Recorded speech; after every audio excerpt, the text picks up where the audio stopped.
Welcome to NTD Newsroom. I'm Don Ma. A win for President Trump. A Georgia prosecutor drops the election interference case against Trump and his allies. What the prosecutor says about the high-profile case. President Trump is pushing back hard after a New York Times report suggested he may be slowing down. The FBI is expanding its probe into Democratic lawmakers who urged the military to refuse what they called illegal orders. We have updates. Kremlin responds to a leaked phone call in which Special Envoy Steve Witkoff reportedly advised President Putin on how to pitch a Ukraine peace plan to President Trump. How much does the Golden Dome missile defense system weaken bad actors' ability to threaten the U.S. with missile attacks?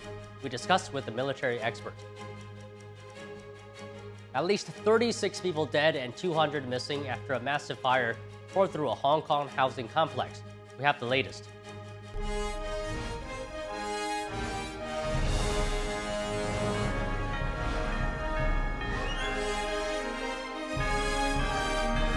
This is NTD Newsroom, live from our global headquarters in New York City. Thank you for joining us today. A major legal victory for President Trump. A Georgia prosecutor is dropping the election interference racketeering case against Trump and his allies.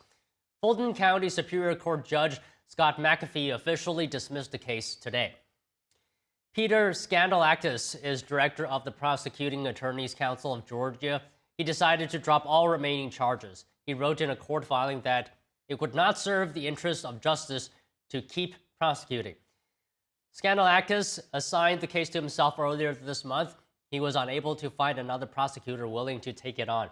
Fulton County District Attorney Fani Willis launched the case back in 2023. She alleged that Trump and his allies attempted to overturn the 2020 election results in Georgia. A Georgia court later disqualified Willis from prosecuting the case. President Trump is pushing back against a recent New York Times piece calling his health into question. Trump cited what he described as his administration's achievements, including settling multiple wars and kickstarting economic growth. On Truth Social, Trump said all those successes require a lot of work and energy, saying he has never worked so hard in his life. But the New York Times piece published today suggested he could be slowing down. The article stated that Trump has fewer public events and is doing less domestic travel than during his first year in office. In 2017, that is. However, the article mentions the president is taking more foreign trips. The article also says he starts events a couple of hours later than in his first term and also mentions bruising on his hand. Trump responded saying there will come a day when he runs low on energy, but said that time is not now. He added that he just had a perfect physical exam and a comprehensive cognitive test. Two National Guardsmen shot this afternoon near the White House. Our Washington correspondent, Mari Otsu, was on the scene when it happened, and we now go live to her for the story. Mari, good afternoon. As you were on the scene, can you tell us what happened? What did you see? Don, good afternoon. Yes, as I was on my way to the White House this afternoon, which is why we're doing this here near the Capitol, not at the White House, I was in a car with my cameraman turning on to 17th and I, which is the Farragut West station, just a block from the White House, when I heard multiple shots, at least over 5, I don't know exactly how many, and saw a National Guardsman in uniform fall to the ground near that bus stop. There was also the shattering and the ricocheting of glass from the Farragut West bus stop. I saw kind of immediate commotion, other National Guardsmen running toward the person who had fallen, while some were also running up the escalator in the subway station, and other police in the area. Immediately, the sounds of sirens, fire trucks and police cars. Very quickly, the whole White House area was in lockdown, and Secret Service was also deployed. And at that time, press was not allowed to enter the White House, so we came back here immediately. But the shooter is now in custody, as it appears, but we still don't know.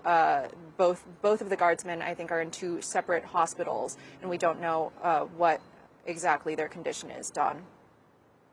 And we can see still from the footage, the live feed that we were playing just now, that there's appears to be still a lot of activity happening in that area. How has the White House responded?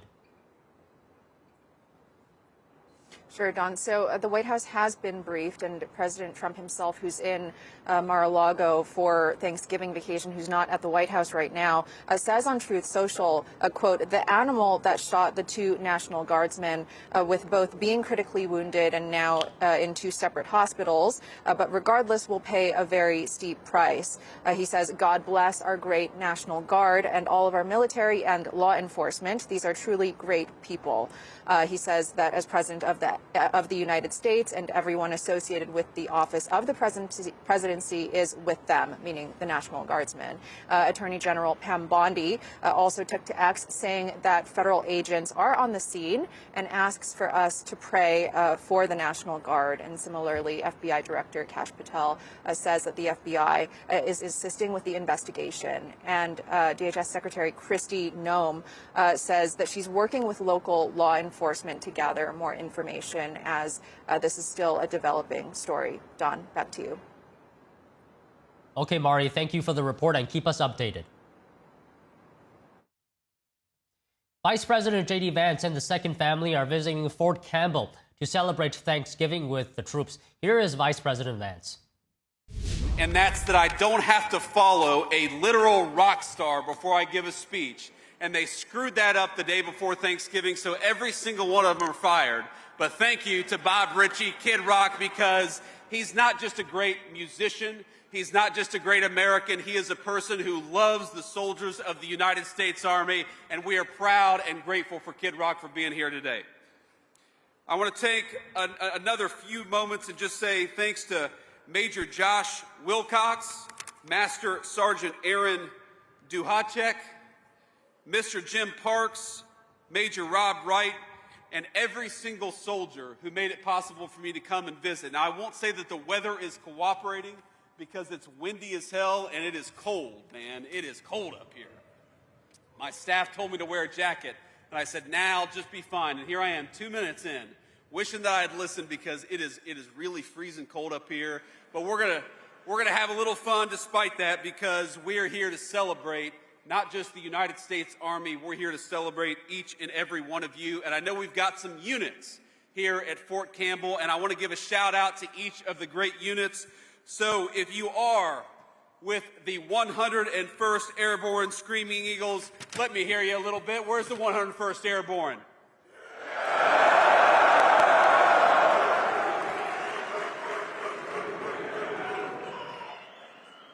That was pretty damn good. That's pretty damn good. Let me say that the 101st Airborne is one of the proudest units in the entire United States Army for all warfighters everywhere. Everybody knows the prestige, everybody knows the professionalism, and everybody knows the greatness of the 101st Airborne. So when the nation calls on the 101st Airborne, you all execute, you make us proud, you kick the enemy's ass, and you come home safely, and that's exactly what we want our soldiers to do. We are honored. Somebody said, I agree. Thank you. I appreciate that endorsement.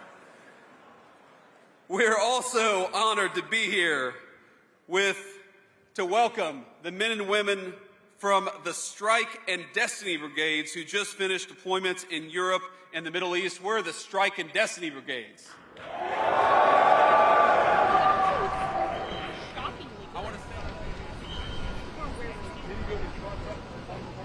Few months. We're proud of you. We're grateful to you. And from the Vice President of the United States, welcome home. We also want to recognize the Legionnaires. Where we got some Legionnaires at?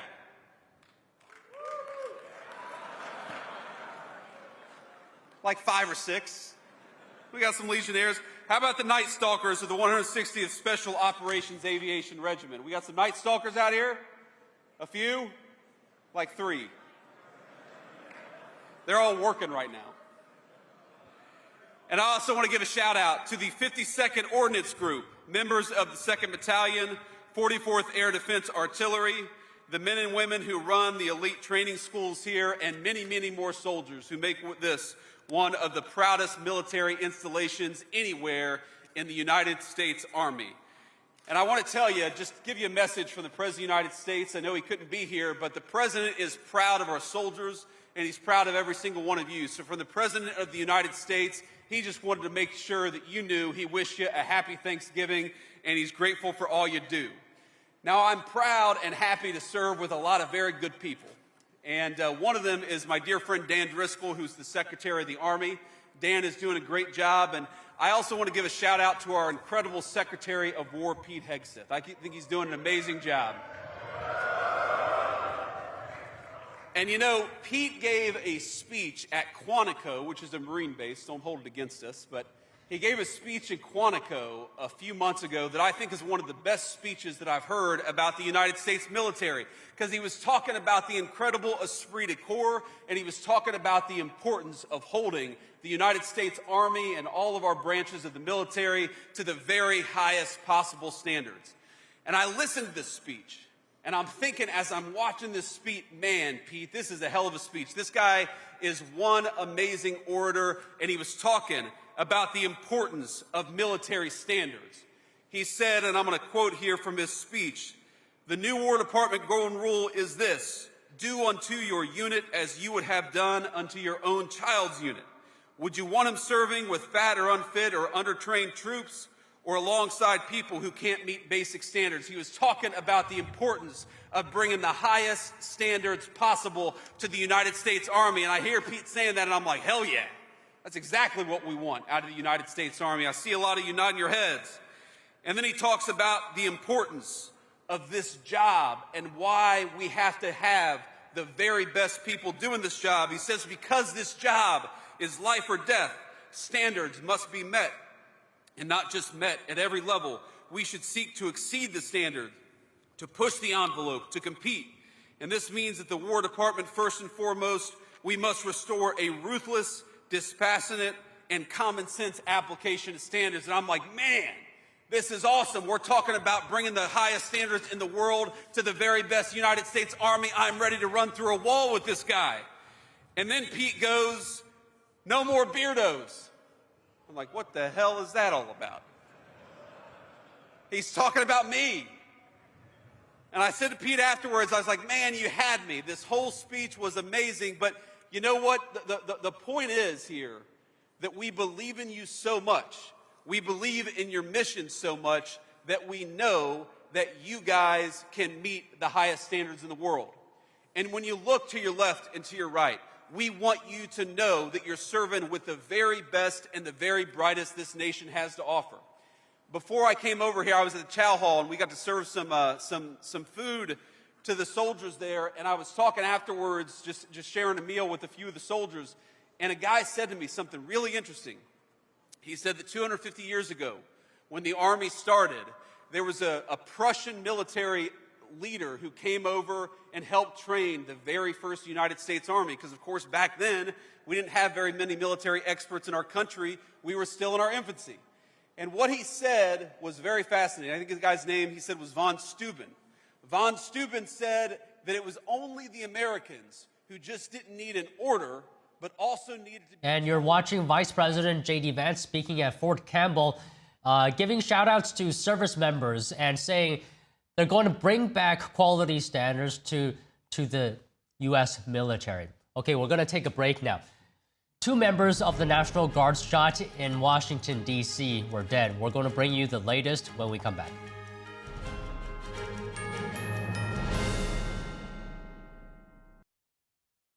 The FBI is probing 6 Democrat lawmakers who posted a controversial video last week where they told the military to ignore orders they deem illegal. NTD's Melina Weisskopf breaks it down. The FBI is now probing 6 Democratic lawmakers, all former service members. President Trump has accused the Democrats of seditious behavior and suggested that they should be arrested and charged. This is about a video they posted last week that went viral. In that video, they were urging military members to refuse what they called illegal orders, but without specifying which of Trump's orders exactly they deem as illegal. Right now, the threats to our Constitution aren't just coming from abroad, but from right here at home. Our laws are clear. You can refuse illegal orders. You can refuse illegal orders.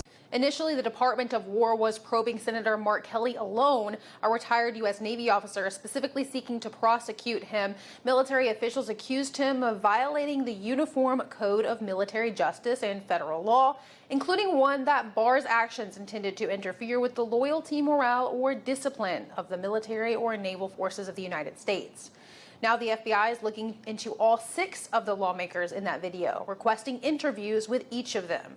One senator involved, Alyssa Slotkin, posted yesterday in response, calling it an intimidation tactic to scare people out of speaking up. Here's what the White House has said about the issue. You can't have a functioning military if there is disorder and chaos within the ranks, and that's what these Democrat members were encouraging. It's very clear. They knew what they were doing in this video, and Senator Mark Kelly and all of them should be held accountable for that. Now, it is true that those involved haven't specified which orders that they're urging military members to ignore, but Senator Slotkin said her main issue is the National Guard deployment. She's filed legislation in Congress pushing back on Trump's authority to send National Guard troops to cities. Another congressman involved filed legislation challenging Trump's authority to carry out boat strikes on drug boats in the Caribbean. So it's clear that they personally disagree with the administration's directives on these fronts, although it is questionable as to whether or not those orders were actually illegal. Reporting from Washington, D.C., Melina Weisskopf, NTD News.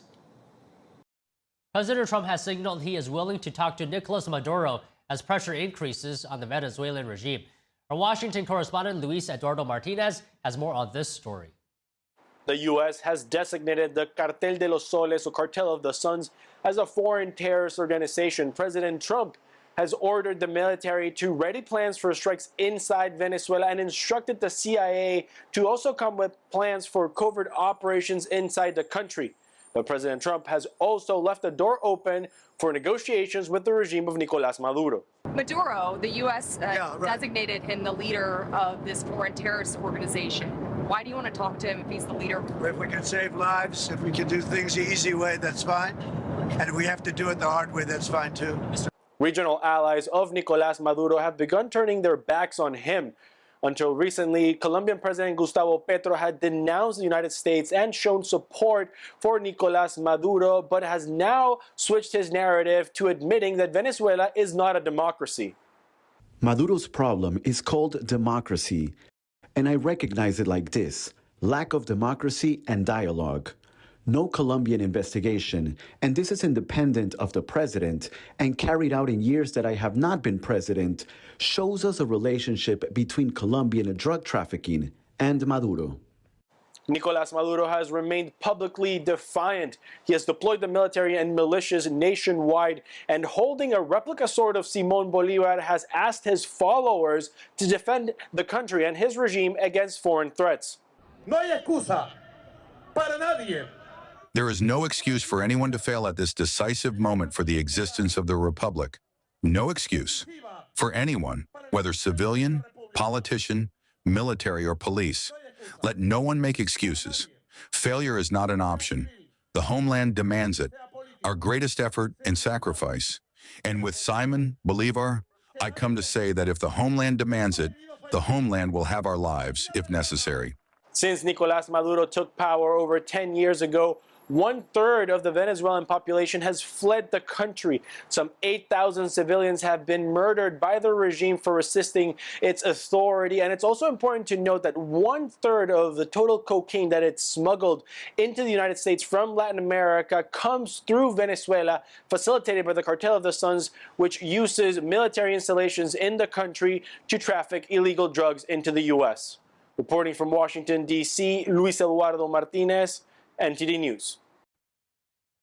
The U.S. Space Force has awarded prototype contracts under President Trump's Golden Dome missile defense program. Joining us to discuss is Rick Fisher, Senior Fellow at the International Assessment and Strategy Center and international military analyst. So, Rick, good to see you. President Trump said, quote, we will have the best system ever built. So can you describe for us what would be the biggest benefits of the Golden Dome missile defense system compared to traditional defense systems? Thanks for having me. For 50 years, the United States has been debating whether to have a national missile defense program. Donald Trump ended that debate in January this year, and it's amazing. Americans have been living under the threat of nuclear attack for generations. Donald Trump's Golden Dome initiative will help to alleviate that threat.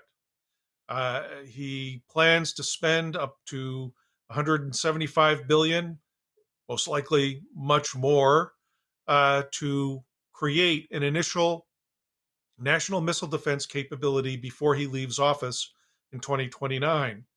The most recent contract award that you mentioned was for the first phase, a space-based interceptor system that will attack incoming nuclear missiles during their boost phase or just after they're launched. This is the best time to attack such missiles because they have not yet deployed multiple warheads, which would be much more difficult to shoot down. A second phase will work on a ground-based interceptor missile system that will deal with missiles that have achieved much closer proximity to the United States and will also be much more useful in defeating submarine-launched ballistic missiles. But look, the Russians and the Chinese do not want to limit their nuclear missile capabilities. China specifically refuses to limit its nuclear capabilities and is building its missiles.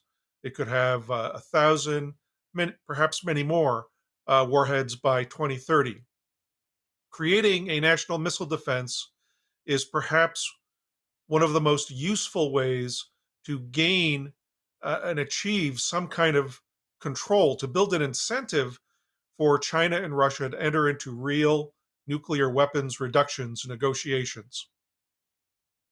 So how much would you say, given what you said just now, Rick, how much does the Golden Dome weaken bad actors' ability to threaten the U.S. with missile attacks? It will weaken their ability to attack us significantly.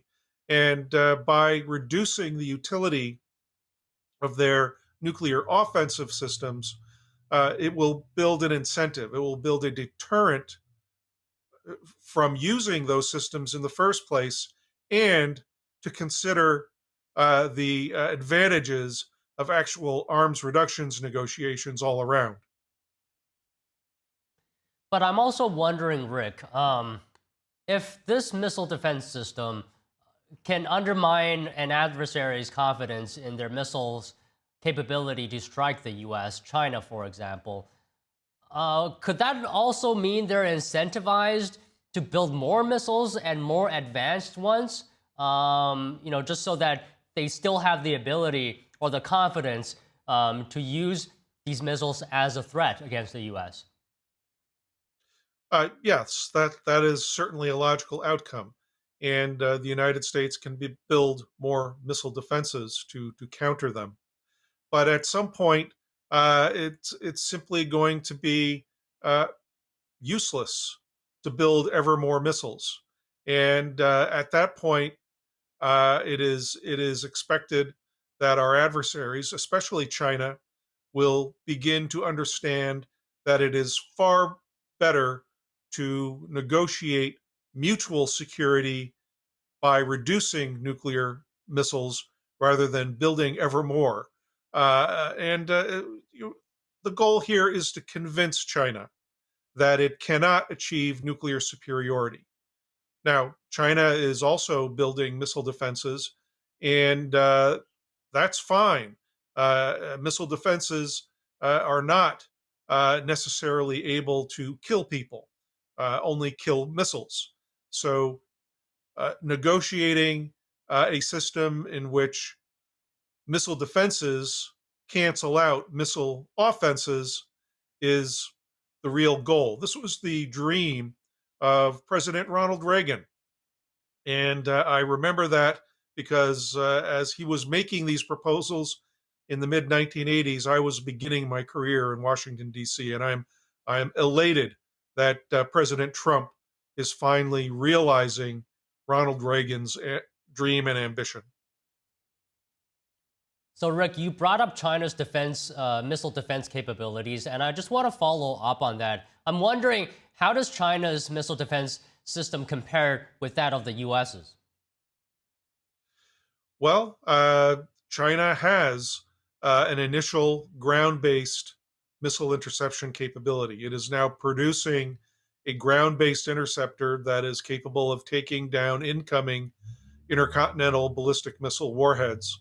It has been working quietly to build a national surveillance and interception capability, the radars to detect incoming missiles and to target interceptor missiles. It has been cooperating with Russia to build this strategic defense capability. And the United States, unfortunately, has had little to say about it. When China really started pushing for this system back in the early 2000s, the United States should have taken note and should have accelerated our own national missile defense program at a much earlier date. Okay, Rick, I just have one more question, and it relates to what you said earlier about building ever more advanced missiles. So we know China currently has developed hypersonic missiles, right? And these are supposed to be really fast. Can the Golden Dome intercept these missiles? Well, yes, in their boost phase. A hypersonic glide vehicle is much more difficult to intercept because it is maneuverable. It can also fly at a depressed trajectory closer to the Earth, again, making it more difficult to intercept, which is why you want to shoot down this missile in its boost phase just after it's been launched, before the maneuverable hypersonic glide vehicle detaches from the launch stages. So you're saying once it detaches, then it's rather difficult or impossible to intercept? Well, it's very difficult to intercept. But as long as it's attached to its launch stages, it is far easier to intercept. And the first contracts that the Space Force is releasing in these past day or two are focused on a space-based interceptor, anti-missile interceptor that is far more capable of intercepting missiles in their boost phase. Right, Rick, that's about everything I'm wondering about this topic. Thank you very much. Thank you. Secretary of War Pete Hegseth gave an update yesterday on a task force addressing issues at military barracks. Hegseth announced the project last month to improve living conditions for U.S. service members nationwide. I tasked them with reporting to me directly, and I just got a report 10 minutes ago. An execution plan in their first 30 days. Not to plan for a plan, not to study or analyze. The mission was to find and fix now. To provide every warfighter a room that is clean, safe, and comfortable. Locks that lock, security cameras that work, furniture and mattresses that aren't older than the service members sleeping on them, and no mold. That doesn't take a plan, that takes action. And the task force is doing just that. Thanks to President Trump's One Big Beautiful Bill, the Department of War is investing more than $1.2 billion right now to improve barracks conditions. In the first 30 days of the barracks task force, new furnishings and mattresses were installed in 81 barracks, benefiting more than 15,000 service members. Since October 27th, more than $100 million in quality of life improvements have been implemented. Those include new door locks in 10 barracks for over 6,000 troops, and upgraded security systems in 13 barracks, affecting more than 1,500 service members.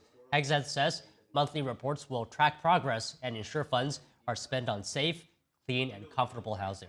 He emphasizes that living conditions directly impact service members' physical health and mental health as well. The move follows reports of mold, electrical hazards, falling HVAC systems, and other issues at multiple bases, which even forced temporary relocations, marking a 7-month low. Here's more. Labor Department data shows a drop of 6,000 claims to roughly 216,000, the lowest number since April. The new jobless claims data might be surprising as scores of companies such as Amazon, HP, and Verizon have announced layoffs in the past several weeks. Jobless data is often revised, but it provides a glance at the overall labor market. Unemployment information for federal workers is tallied separately. Due to the government shutdown, the October jobs report has been canceled. The November employment data will not be released until late December. Some prescription drugs cost much less for millions of Americans in a few years. Medicare officials say newly negotiated prices for 15 high-cost prescription drugs will bring major savings when they take effect in 2027. The Medicare health plan said yesterday newly negotiated prices will result in a 36% reduction in spending, saving around $8.5 billion. The reduction stemmed from annual negotiations created under the 2022 Inflation Reduction Act, which allow Medicare to bargain directly with drug makers. Some of the steepest cuts include more than $4,000 off treatments for leukemia, lung disease, and breast cancer. Medicare covers more than 67 million people aged 65 and over with those with diabetes. Changes are on the way to a national park near you. The Department of Interior says foreign visitors will soon pay significantly more, while the number of free entry days will also increase. NTD's Daniel Monahan breaks down what to expect. Beginning January 1st, 2026, the price gap between residents and non-residents will widen. U.S. residents will still be able to buy the annual National Parks Pass for $80, but foreign visitors will pay $250 for the same pass. And for our international visitors, a new $250 pass ensures they contribute their fair share. For foreigners without the annual pass, entry to 11 of the country's most visited parks, such as Acadia, the Grand Canyon, and Rocky Mountain National Parks, will include a new $100 fee on top of the standard entrance cost, which can run up to $35 per vehicle or $20 per person. The pass will now cover 2 motorcycles instead of 1 for those who prefer to ride beneath the open sky. The Trump administration says the new pricing structure supports its America First agenda. This year, we're making it easier and more affordable for every American to experience the beauty and freedom of our public lands. In another change, the Interior Department is also adding new resident-only patriotic fee-free days in 2026, bringing the total number of free admission days at national parks to 10. New 2026 dates include President's Day, Memorial Day, Flag Day, the Park Service's 110th birthday on August 25th, Constitution Day, and Theodore Roosevelt's birthday. As Theodore Roosevelt once said, there can be no greater issue than that of conservation in this country. Theodore Roosevelt placed over 230 million acres under federal protection, more than any other president. And for America's 250th anniversary, admission will be free over Independence Day weekend, July 3rd through the 5th. These fee-free days apply only to U.S. citizens.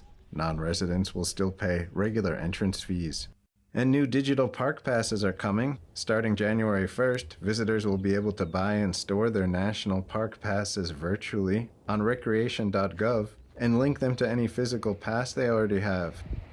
New commemorative designs for the nation's 250th anniversary are also being introduced. The annual pass features Presidents George Washington and Donald Trump. President Theodore Roosevelt appears on the Volunteer Pass. Trump saluting service members is featured on the Military Pass, and Independence Hall is on the Senior Pass. National parks continue to see record attendance with nearly 332 million visits in 2024. About 14.5 million were international tourists. Daniel Monahan, NTD News. Joining us now is a former undercover policeman turned pastor who's also the co-founder and board chairman of the nonprofit Boost Others. So Dale, thank you for joining us here again. And Thanksgiving is a time to reflect, on and remember as well the American spirit of charity and generosity. So on that point, can you tell us from your perspective why it's important to take the time to do that? Well, primarily, the first reason we give thanks on Thanksgiving is because, and it was our founding fathers built it on the idea that we needed to give thanks to God. If you breathe, all of us breathe, and if you stay alive, you breathe 22,000 times a day. Every breath is dependent on God's mercy. So, for them and the founding fathers, they even made it a law that everybody had to stop on that day and thank God and commit their day and commit themselves to thanking God. So the idea was to thank God. Secondly, though, it's commanded in our Bible for those of us that are Christians, and so it believe because of that we've got this undergirding idea of generosity and gratefulness because we're dependent on God and dependent on each other. That is part of the humility of being human. Is you could be the greatest or strongest or richest, but you still can't make your own breath, and you still need others around you too. So Dale, I want to focus on the word gratitude that you brought up. And I understand you were an undercover cop and you must have had your fair share of risky situations, right? While still managing to be a pastor. Have these experiences helped you share or shape your understanding of gratitude? Yeah, I would say that working around drug dealers and criminals for all the years I did that, as 29 years I was a police officer and worked undercover a long time of that.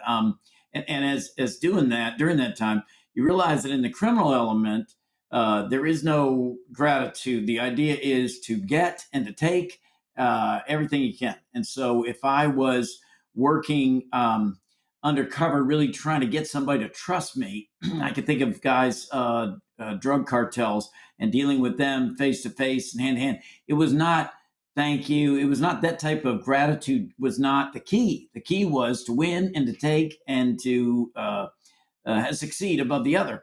Well, in my life as a pastor, I'm able to remind and show people that we actually are all grateful, and we need to be grateful. We've built on it as a nation, but also personally, and so I would say seeing the opposite allows me to see the value of God's way of generosity and gratefulness. Especially Thanksgiving is a great opportunity for that. So now, Dale, I want to know more about your nonprofit, Boost Others. Can you talk to us about that, this organization that you run, and how you've seen it transform the lives of the people you help? Yeah, I was just looking at pictures. Right now, somebody just sent me a text message with some more photos of people that we've been able to help over Thanksgiving here, over Thanksgiving week. Tomorrow's the actual day. Well, Boost Others was started with the idea that as a policeman, I would take calls and I would get calls from the dispatcher. She would tell me go solve a crisis. And the way we dealt with that was to arrest people and so on.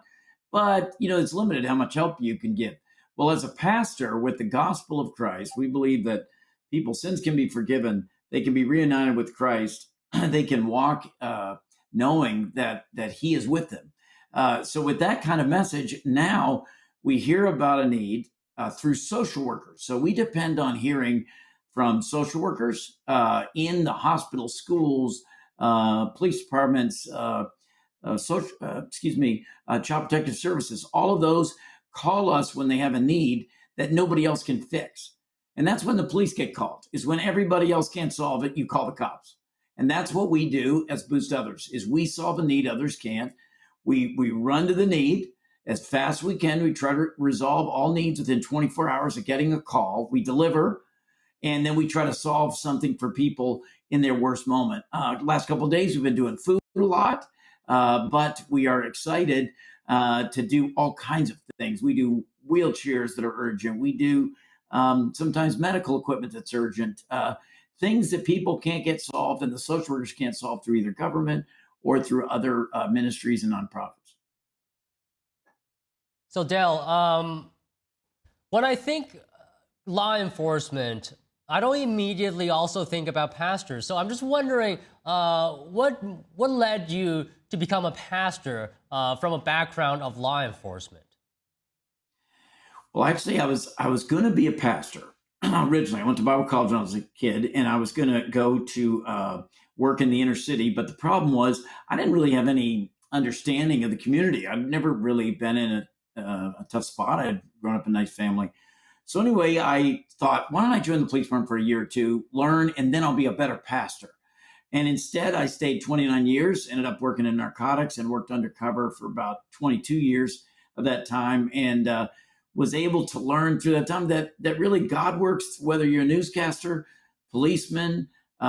We're doing what, if we live under submission to the Lord and doing the way he wants to, he walks with us through every profession, plumber, preacher, policeman, no different. One final question. If you were to send a message this Thanksgiving to families and individuals, what would that message be? Well, this is a time, it's funny, here in America, everybody comes together on Thanksgiving. We get a lot of family together and so on. So it's actually a time of gratefulness to God, but it's also sometimes a time of challenging people that you're around that you're not around usually. I would just tell you, take this time to be grateful to God for each one. Be grateful for the minute you spend with them. Be grateful for the good things about them, even if you're not thrilled about everything. And you can turn the most challenging relationship into a blessing if you realize this person was made by God, they're loved by God, and gives you an opportunity to be nice to them and be gracious and show gratitude for the good things they do, even when they may be challenging up front. So in our relationships, gratitude makes everything. Generosity means everything. And that's the way God created us to treat each other. Well, okay, Dale, really great advice. And I think personally, I'm going to try to enact some of them that you talked about today. Thank you very much. Good. All right. Happy Thanksgiving. Thank you. Happy Thanksgiving. The Macy's Thanksgiving Day Parade Balloon Inflation event has been happening since 1994. Once again, NTD is there, and we'll be covering the parade tomorrow as well. And Sean Marshall is right now checking out the event. So Sean, good to see you. How's everything looking at the balloon area? Man, actually, a lot of the balloons are already inflated, and the crowds are pretty big, a lot bigger than I expected. And it's actually, the balloons actually used to be inflated at nighttime, maybe so they wouldn't scare little kids seeing their favorite cartoon character on the ground. But now the whole family can enjoy it in the daytime, and this year's parade should be pretty great. So I see Minnie Mouse there and a balloon behind you directly, which I can't make out. What are those balloons, and what can we expect to see this year? Well, it looks like a giant turkey right behind me, and a couple new balloons, Mario, Shrek's onion carriage, Derpy Tiger from K-pop Demon Hunters, actually pretty popular cartoon. And, you know, a couple old favorites like Goku, your Pikachu, Snoopy, actual favorite of mine when I was a little kid. Back to you, Don.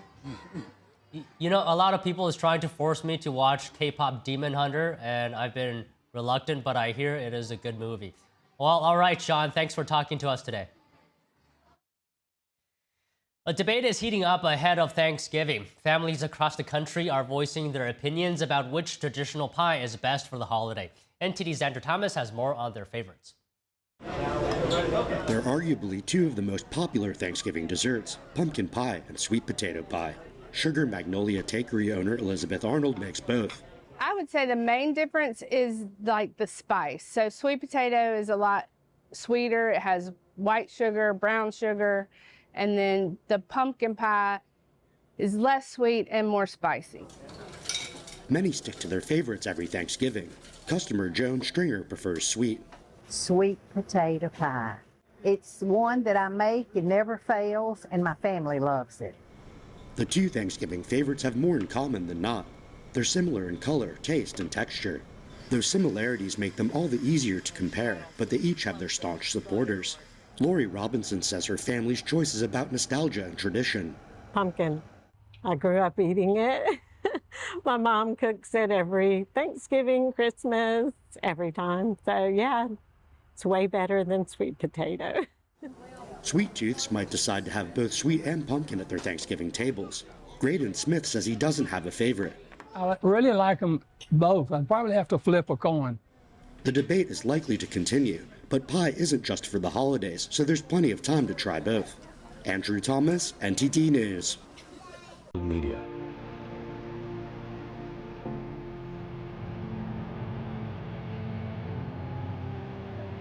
And NTD's founders know them firsthand.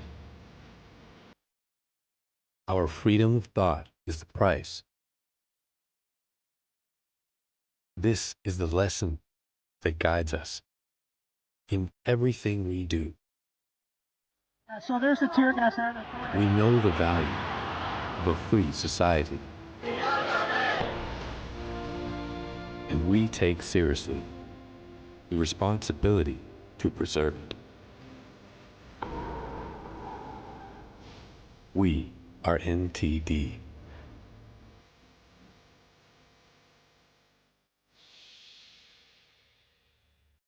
For a Thanksgiving Eve discussion on American values and gratitude, joining us is Robin Biro, Democratic strategist and former Obama regional campaign director.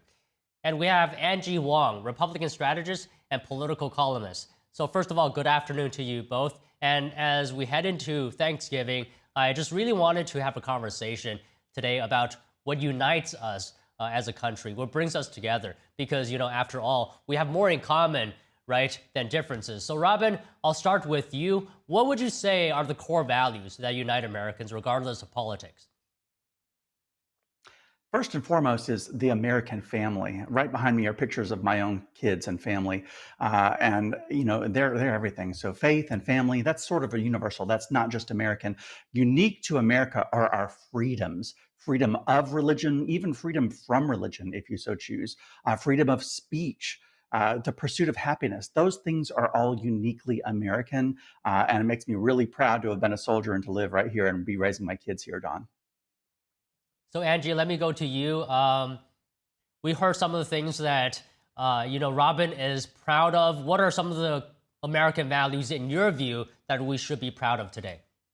I couldn't agree with Robin anymore, and I'm glad we found some common grounds there. Look, I think if you're here in America, you've pretty much won God's lottery. I mean, you have all the opportunities and open pathways in the world to succeed. And, I have such respect for American entrepreneurship as well as the economic mobility. So many countries don't have that. It is a promise that is given to every single person here. And I think that is something that we should cherish every single day, because in comparison, not too many people have any sort of mobility, but yet we are afforded that. And I agree with Robin. I mean, I believe in freedom. I believe that we have the ability to speak, work, and worship and live the way that we want to. Again, so much comparisons here, but Americans really do have all of those freedoms, and we should never take those for granted. And most importantly, I'm really grateful for our TSA agents today. I know that there was a lot of touch and go in the last few weeks, and I'm just so happy that they stayed on the job and they worked, and which allowed me and my family to travel and millions of other Americans to travel. So thank you very much to everyone working at TSA. All right, and I agree with you on that point as well, Angie. Robin, so in your mind, despite the shortcomings, what do you think makes this American experiment still worth fighting for? Our future. We are future driven. We are all taught from a young age that you can be anything that you want in America. There's nothing really limiting you here. It's all because of your drive and ambition that somebody who was born into utter poverty can be one day president of the United States if they have that deep desire. So that's still worth fighting for in this American experiment, and something that, like I said, I've got 2 school-age children, one in middle school and one in high school. And their grades are really good right now, and I've got one who applying for college today. Fingers crossed. So it's the children. The children are our future. They're worth fighting for. Well, Robin, I think your kids are going to do great. You said they have good grades. That's a good starting point when trying to apply for college. So, Angie, can I ask you the same question here? Well, what makes the American experiment still worth fighting for? And what an experiment it has been, right? I mean, this is an organic living thing, and somehow we all made it out okay. A lot of us are doing great, and just even being here has just been, I think, one of the most incredible pleasures. And I think that's why everyone wants to be here. Unfortunately, we do have some sort of capacity that we have to hit, so that's why we do have some border walls, and we have to limit who comes in. But you know what? Most of my family did come in the right way, either naturalized or through green cards, etc. And I think that that is one of the greatest gifts that we can give to the rest of the world, and vice versa. I think we can learn so much because we actually live better than kings did. You guys, we have the luxury of air travel. Okay, we can go see the pyramids. We can go see pretty much anything we want to because we have that desire. I mean, we really do live in exceptional times. So, I'm just so thankful that if you're willing to work hard and if you're willing to push forward, you literally can achieve anything here. And I think growing up here and having that as an option is probably the best gift you could ever have as a human being in today's world. And I'm very thankful for that every single day. Robin, Angie gave us what she's thankful for. Can we hear what you're thankful for? I just finished cooking Thanksgiving dinner for my kids, and I got to tell you, one of the things I'm most thankful for is our supply chain, because look, everything was in stock at the grocery stores. I didn't need for anything. I mean, everything was in abundant supply here. So I'm grateful for all of the truckers and people that are on the cargo ships, moving things all around the world. I'm super grateful for that. I'm grateful for our local government, our municipalities. I'm lucky to live somewhere where we've got a good school system, and we chose that. I chose that when I was looking for a home for my kids, and tomorrow we're celebrating Friendsgiving with a group of friends and neighbors, and it's just that's to me what America's about. It's freedom, it's friendships, it's the ability to love who you want to love, worship how you want to worship, and that strong work ethic that we have, Don. That really kind of encapsulates it to me, and that's what I'm probably most grateful for. Angie, can we hear what Thanksgiving, this holiday, what it means to you? Well, it means in my household, it's a mixed bag because my husband's British, which is like the opposite of what we should be celebrating at Thanksgiving. But we make light of it and we have fun. We have a kind of like a half British, half American Thanksgiving. What it means to me really is being around my children and my family members and our neighbors. Even if my neighbors and I don't agree politically, they're still coming over and we're still having cocktails. So I think it's just so nice to have that community. And it's just so nice to be in a weird mixed bag. And that's what the American experiment is. We are just thrown here and we're like this weird melting pot that had to figure it out and get along somehow. And I hope we can get back to that because for so long we've been divided. And now, I'm living across the street from someone who politically is not probably of my, taste, but it doesn't matter because we all have to kind of live in this mess together. It'd be nice to, smile and take care of each other. So I think that's what I'm thankful for is community and my family. So, Robin, to Angie's point, what gives you hope about America's future? Our elections. Look, one thing that I love about this country is that I right now might not like who's at the head of the president of the United States, who's in charge of the executive branch, who's in charge of Congress and the Senate. But look, you have a vote. You have a chance to vote for whomever you so choose. We can change this up in a couple of years, and that's something that's uniquely American. So, and to Angie's point, I love having a group of friends from across the political spectrum because it challenges my own preconceptions and way of thinking. And I need that. We all need that. We need to get outside of our bubbles, both culturally, ethnically, and politically, and see people that don't think, pray, look, act like us, because that's what America is. It's the great melting pot, right, Don? So we need to be around more people and really ingest more of that melting pot so that we can really, really make America great. Yeah, that's right, Robin. And I just want to ask the most important question of this whole interview. Robin, you said you were cooking Thanksgiving dinner. What is your favorite food? Oh, the stuffing with the gravy, Don. That's it. And Angie, what about you? Yeah, I'm making my husband make the stuffing. My favorite part is got to be the pumpkin pie. It's like the one thing I eat once a year. I'm trying to do the low carb, low sugar thing, but I will allow myself to just pig out on pumpkin pie tomorrow. So, and I'm just so thankful for Robin and for you, Don. I'm so happy that, we're coming here together because I think Robin's absolutely right. If we can talk in like just amongst ourselves here on this network and agree on a couple of points, yeah, we may not agree on every single thing, but we're talking at least. And I think that's what we need to show going forwards, that, yeah, I don't agree with you, but I'm going to talk with you and I'm going to have a drink with you and we're going to share a slice of pumpkin pie. And I think that is what's so great about all of this, is that we get to do that. And in many countries, that's not allowed. So I'm just so thankful that we get that opportunity. Well, I agree with you on the pumpkin pie, and I wouldn't mind some mac and cheese and mashed potatoes and gravy as well. Thank you for talking to us today, Angie. Robin, thank you very much. Happy Thanksgiving, everyone. Happy Thanksgiving. You as well. Russian President Vladimir Putin says he believes the U.S. understands the complexity of reaching a peace settlement in Ukraine. And the European Union says Russia's army should be curbed in order to stop the fighting. NTD's international correspondent Arian Pastar has more. Russian President Vladimir Putin sitting down with ally Alexander Lukashenko, the president of Belarus. The two talked about the U.S. effort to stop the fighting in Ukraine.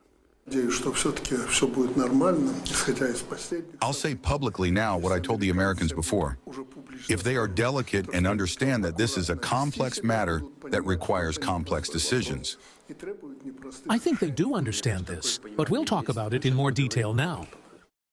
Before President Trump returned to office, Putin repeatedly said that relations with the U.S. were at the lowest point since the Cold War. The Kremlin now says efforts to normalize diplomatic relations with Washington continue. Our relationship with the U.S. is still at the early stages of normalization, and the overall success of this process is not guaranteed. He praised the fact that the U.S. has been listening to Russia's demands in the peace process, but added that at the same time, the U.S. still sends weapons and other support to Ukraine. The foreign policy chief of the European Union says Russia is not truly seeking peace. According to her, Moscow still tries to gain time by negotiating with the U.S. She now wants to forcibly curb Russia's military. If we want to prevent this war to continue, then actually we should, curb the army of Russia and also their military budget. She added that Europe has to send a signal that changing borders by force and starting wars doesn't pay off. Arian Pastar, NTD News. Kremlin aide Yuri Ushakov confirmed today that presidential envoy Steve Witkoff is set to visit Moscow next week to meet President Putin. Ushakov also addressed a leaked October phone call between Witkoff and himself. Witkoff reportedly advised Putin on how to pitch a peace plan to President Trump during the call. To hinder us. It's unlikely this is being done to improve relations, which are being built difficultly, built through this sort of contact, including on the phone. Regarding Witkoff, I can say that a tentative agreement is reached that he will come to Moscow next week. The transcript was published yesterday by Bloomberg News. It shows Witkoff suggesting that Putin congratulate Trump on the Gaza peace deal and highlight Russia's support. He said Putin should also say he respects Trump as a man of peace. Ushakov did not dispute the authenticity of the transcript, but said some content was fake and declined to comment further due to confidentiality. Trump said yesterday the proposal to end the war in Ukraine has been fine-tuned and emphasized Witkoff's upcoming trip to Moscow. NATO and Ukraine have announced a joint initiative to accelerate defense innovation. They'll work together to tackle battlefield challenges and to help NATO learn new lessons in real time. The initiative will be called Unite Brave NATO. Officials say it's the first joint NATO-Ukraine program of its kind. The first competition will focus on countering drones, strengthening air defense, and securing frontline communications. Teams of allied and Ukrainian companies will be eligible for joint grants worth over $10 million.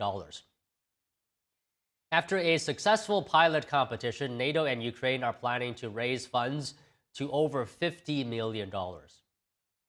Emergency services struggled to control a fire in Hong Kong today, which engulfed multiple residential high-rise towers. 36 people are dead, according to the government, with rescue crews unsure of how many people remain trapped in the buildings. Sean Hogan reports. Over a dozen people are dead and an unknown number are still trapped after a massive fire engulfed multiple residential high-rise towers in Hong Kong on Wednesday, the government said. Fire crews were called to the Wong Fuk Court housing complex, home to 2,000 apartments in the northern Tai Po district, just before 3 p.m. Strong winds caused flames to spread to 7 of the complex's 8 blocks, some of which were clad in bamboo scaffolding. The Hong Kong Fire Services Department told Reuters it does not know the number of people who may still be inside the buildings. Besides, the temperature inside the buildings concerned are very high. So it's quite difficult for us to enter the building and go upstairs to conduct firefighting and rescue operation. This man told Reuters his wife was still inside the building as he watched smoke billow into the sky. Other residents stood on the street as their homes burned. Of course I'm not feeling good, seeing so many blocks on fire, some of them burning all the way inside people's homes. How could anyone feel okay? Even though our block's fire seems like it's being put out, seeing the fires all around still makes you feel terrible. Hong Kong is one of the last places in the world where bamboo is still widely used for scaffolding and construction. The government moved to start phasing out the city's use of it in March, citing safety. It announced that 50% of public construction works would be required to use metal frames instead. In their latest update, Hong Kong authorities say in addition to the 36 killed, 279 people are currently unaccounted for. This while the fire continues to burn. One of the deceased is a firefighter. Hong Kong's chief executive John Lee said 29 people are in the hospital. At least 7 of them are in critical condition. Another 900 residents are seeking refuge at shelters. Lee is calling the fire a major disaster. Many residents are still believed to be trapped on higher floors of the apartment buildings. Firefighters have been struggling to reach them, but vow to keep trying. So far, no words on the cause of the fire. This is to be believed the deadliest fire in Hong Kong in decades. As this is a developing story, we'll keep you updated throughout the day. Taiwanese President Lai Ching-te said this morning that Taiwan will introduce a $40 billion supplementary defense budget to counter China's rising threat. Lai said history has proven that trying to compromise in the face of aggression brought nothing but enslavement. This comes as China ramps up military and political pressure. Lai said in August he hoped to increase defense spending to 5% of GDP by 2030. Here's President Lai. China's threats to Taiwan and the Indo-Pacific region are escalating. Recently, various types of military intrusions, maritime gray zones, and disinformation campaigns have been occurring in Japan, the Philippines, and around the Taiwan Strait. Taiwan, as the most important and most critical part of the first island chain, must demonstrate our determination and take on a greater responsibility in self-defense. Moving on over to Europe, the European Union is investigating Chinese fast fashion giant Shein. This comes after France found illegal items sold on the platform. We talked to the French authorities, we talked to Shein, and we now have serious indications that indeed Shein may be posing a more systemic risks for our consumers across the entire European Union. This is why we have indeed sent a request for information just now to Shein, asking the company to send us 2 types of information. First, The EU is asking Shein to provide information on what systems it has put in place to prevent illegal goods from being sold online, and what it has done to prevent minors from accessing them. Based on Shein's answers, the EU may launch a proper investigation later. Earlier this month, France asked the EU to investigate how Shein was able to sell illegal items, including childlike sex dolls and weapons online. The French government also started a procedure to temporarily suspend access to Shein's online marketplace. But a Paris court announced today that the hearing for the case is postponed to December 5th. Shein has pledged to work with French authorities to address any concerns swiftly. Joining us now is Xi Van Fleet, author of the book Mao's America, A Survivor's Warning and a Survivor of Mao's Cultural Revolution, to tell us what Thanksgiving means to someone who fled communist China. So Xi, always great to see you. Thank you for joining us today. First, can I ask you, just talk to us your story and how you came to be in America. Well, I came here as an immigrant, a legal immigrant, when I was 26, right after Mao's Cultural Revolution. And I absolutely remember I came here to embrace freedom because that's what we did not have under communism. And the story is long, but anyway, during the past almost 40 years, I did not pay attention to politics because I thought here in America, the freedom is a given, but I was wrong.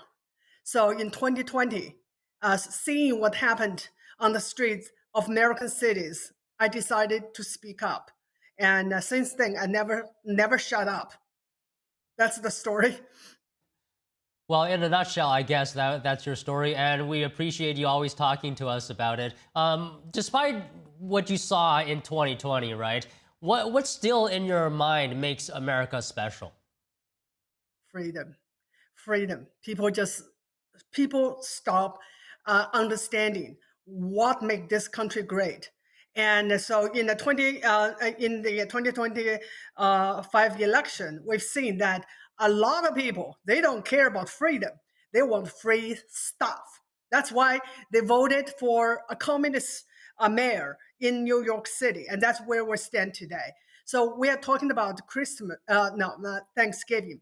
And I really, really want people to just pause a moment and just be thankful.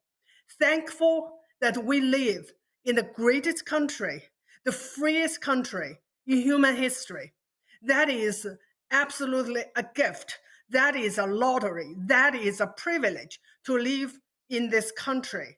But that is not what's happening. So many young people were taught to hate this country, condemn this country, and that is what we are dealing with. And that's why I continue to voice my alarm that America is taken over by Marxists. So I just want to ask you a little bit about your experiences when you first came to the country. I just want to focus on that just for a little bit longer, because you said you came to the United States when you were 26. So you have this rare experience that not everyone in America has. You see communism, you lived through communism and you lived through democracy, freedom in America. So can you explain for us the differences that you've witnessed firsthand? Well, that's a big question. But one thing I can say is that under communism, I was never, I never even understand what freedom is. I was always believe that our freedom, our rights are from the government. And whatever government allowed me to do, and that's what I got. And I never even questioned it because I have no idea. There was such a revolutionary concept that our rights are not from our rulers, not from the government, not from, especially from the CCP. Our rights is from our creator, and from God. And that's why no one can take it away. And that is something that took a long time for me to really understand it. And that is one of the main difference between what communism is and what America is about. How do we maintain that freedom in America? understand what this country is about. And this is a perfect time to have some reflection at the Thanksgiving time, to learn about history, to learn what inspired this country by those settlers who came here and with this vision of building a country that is self-governing. And they came here with that vision, and that's what come into being in 1776. And that is something so precious. That is the only experiment in human history. And if we don't fight to defend it, it can slip away from our fingers, just like Ronald Reagan said. Okay, Xi, I just want to ask you one more question as we wrap up this interview. And since we're going into Thanksgiving tomorrow, I'd be remiss if I didn't ask you, how do you celebrate Thanksgiving personally? With family, and American tradition. I never like turkey, but I love Thanksgiving, and I love this great tradition.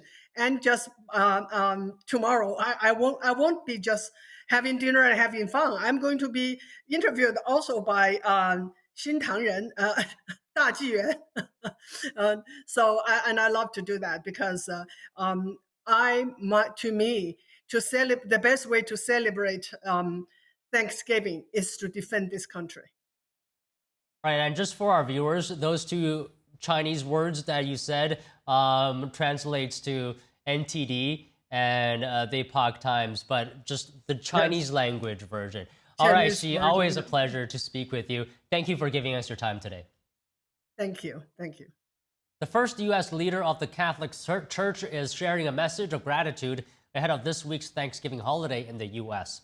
I would encourage all people, especially with this beautiful feast that we have in the United States, which unites all people, people of different faiths, people who perhaps do not have the gift of faith, but to say thank you to someone, to recognize that we all have received so many gifts.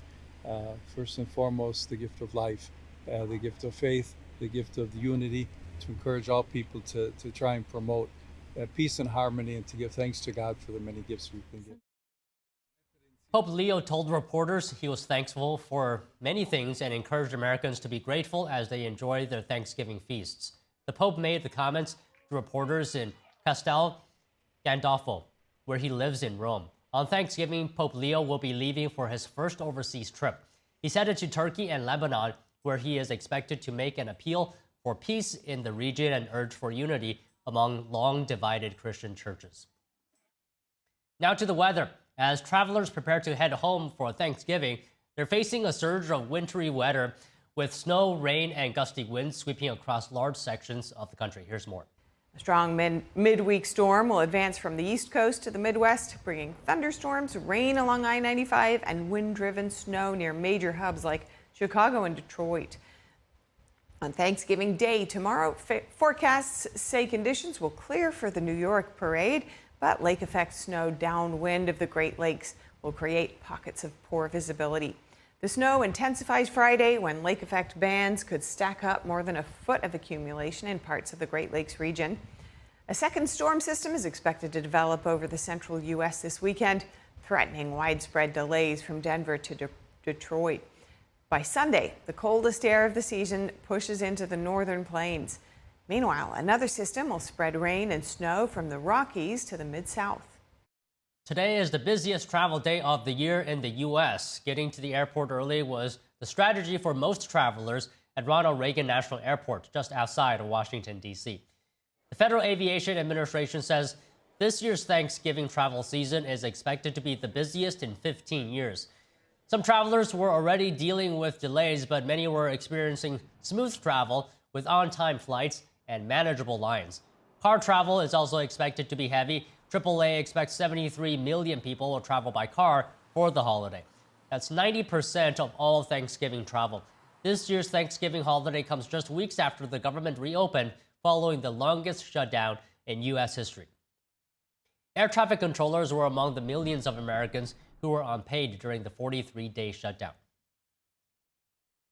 Restaurants are seeing a spike in reservations for Thanksgiving, according to booking platform OpenTable. Restaurant reservations for the holiday are 13% higher than last Thanksgiving. It comes at a time when the cost of groceries is climbing. However, it's unlikely a Thanksgiving meal will cost less at a restaurant. The Bureau of Labor Statistics finds that restaurant prices are rising faster than grocery prices and overall inflation. But the National Restaurant Association says menu prices in September saw their lowest monthly increase in a year and a half. And the American Bureau of the Farm Federation finds the cost to prep Thanksgiving dinner for 10 people is down for the third holiday in a row to an average $5.52 per person this year. The number of Americans filing for unemployment benefits unexpectedly fell for the third consecutive week. Behind every headline in Washington, there's a story that could shape your future. With the Capitol Report, you get more than just the news. You get direct access to the White House and the Capitol. Every day, we bring you exclusive interviews with lawmakers, analysts, and experts, plus in-depth coverage of the decisions being made in Washington, D.C. Broadcasting live from the nation's capital, you witness events as they unfold, straight from the heart of Washington, keeping you connected, informed, and always a step ahead.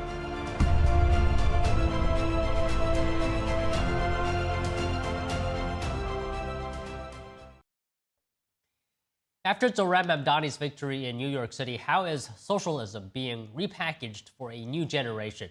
Tonight, Carrie Smith joins NTD's Steve Lance for a candid, in-depth conversation where she shares her personal journey out of what she calls a woke belief system. With woke ideology, there is no creator in that belief system, right? A lot of times what they're doing is telling people to worship yourself or worship the government. But it does lay out this sort of moral code for people in how to be a good person. And so a lot of woke people may think, well, I'm not religious. Really? Because you will stand here and argue with me until you're blue in the face that a man can get pregnant. Like, that's a very fanatical view. and you know deep down it's not true. And so it tells you, like, the way to be a good person is to say and do these things, and then all of these other things are bad. Like, it inverts the natural order of things. It turns everything upside down. And I think it fills that gap for a lot of people if they're not connected to the divine, if they're not connected to God, to the natural order, to the natural law.